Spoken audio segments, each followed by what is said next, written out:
हाल ही में पवन सिंह के और सपना चौधरी के साथ गाना लहंगा लहक जाई भोजपुरी इंडस्ट्री और पूरे ही जो म्यूजिक इंडस्ट्री है उस पे ट्रेंड मचा रही है। ये यूट्यूब पर म्यूजिक पर नंबर 1 ट्रेंडिंग सेक्शन 4 म्यूजिक पे जा रही है।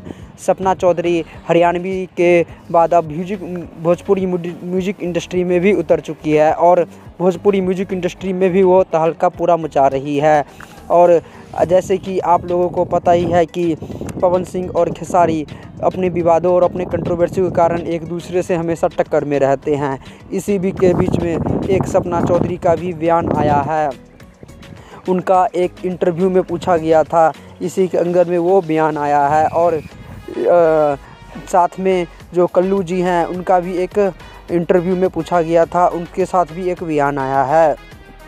तो मुद्दे इस बात की है कि सपना चौधरी कह रही है कि जो भोजपुरी इंडस्ट्री की जो शेर है वो हमारे पवन सिंह हैं, भोजपुरी इंडस्ट्री के पूरे शेर, एक इंटरव्यू में। और फिलहाल ही ये जो म्यूजिक है उनका लहंगा लहक जाई यूट्यूब पर 13 मिलियन से ऊपर क्रॉस कर चुका है। जी हाँ बिल्कुल दोस्त, 13 मिलियन व्यूज़ से ज़्यादा ऊपर क्रॉस कर चुका है।